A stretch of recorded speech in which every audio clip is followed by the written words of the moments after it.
Welcome all. This is Ramakrishnan Nayak again.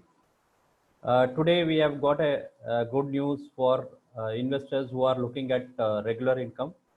RBI once again has come out with a notification that they are launching floating rate savings bond from 2020.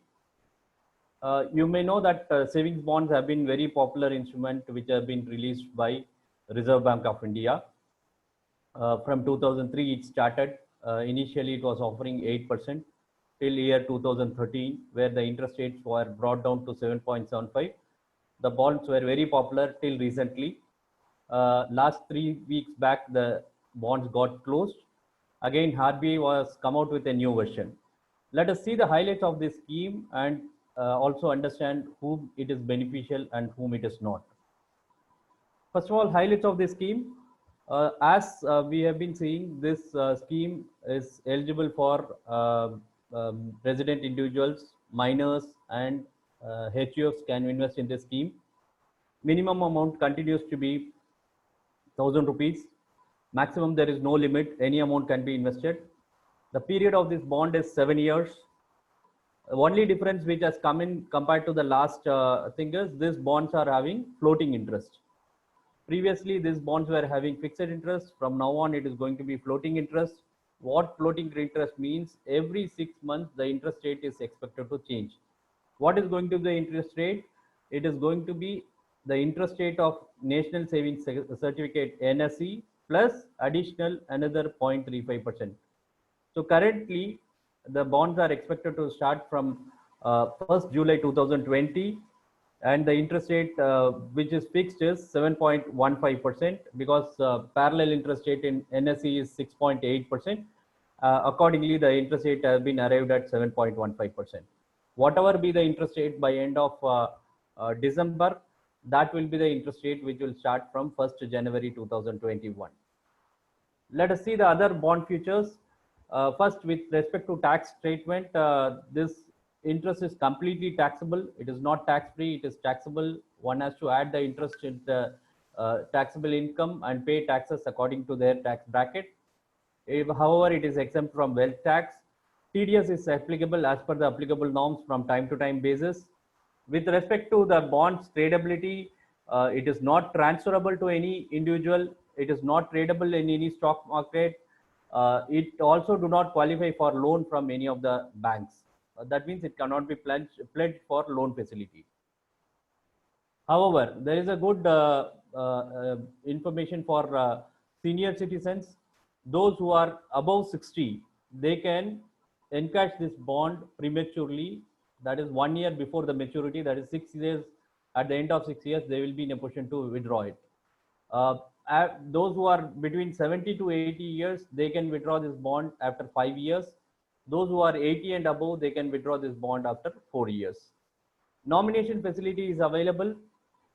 Interest rate dates have been fixed at 1st Jan and 1st July of every year.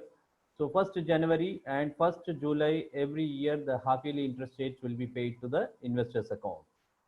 Interest, as we discussed, will be reset every half year. Every 6 months, this interest will change. Let us look at the tax efficiency.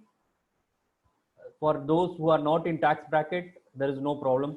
For those who are in 10% bracket, the post-tax return, that is the return which comes to their hand after paying taxes, we have added surcharge into it. So after paying taxes will be about 6.41%. For those who are in 20% bracket, the returns will be 5.66%. For those who are in 30% bracket, the post-tax return will be 4.92%.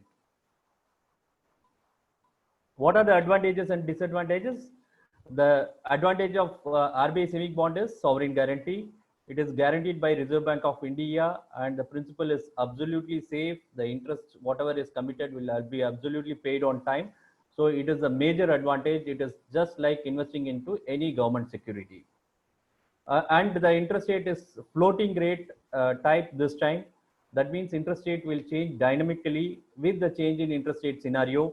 If the interest rates comes down in future, this interest rate will come down. Suppose if it goes up, this interest rate will also go up. But this will be reset only once in 6 months time. What are the disadvantages? The biggest disadvantage is liquidity. Those who have invested, and if you would like to take it before the maturity, unless you are a senior citizen, it is not possible.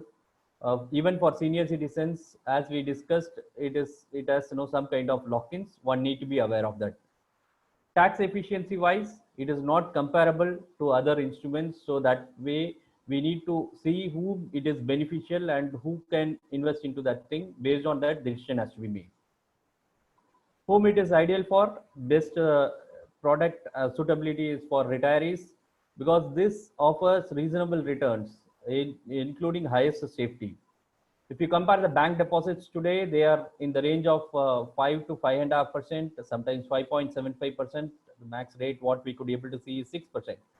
But here the interest rates are far above that bank interest rates. Currently they are starting at 7.15%. That way it is far better than the bank FDs, and that too coming with a safety from Reserve Bank of India itself.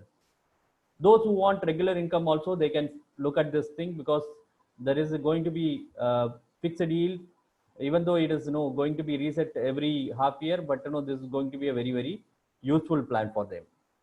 Those who would like to plan for some regular expenses, they can also look at this kind of thing, but there could be slight variations. One should be aware of that because of the interest rate changes which will happen every half year.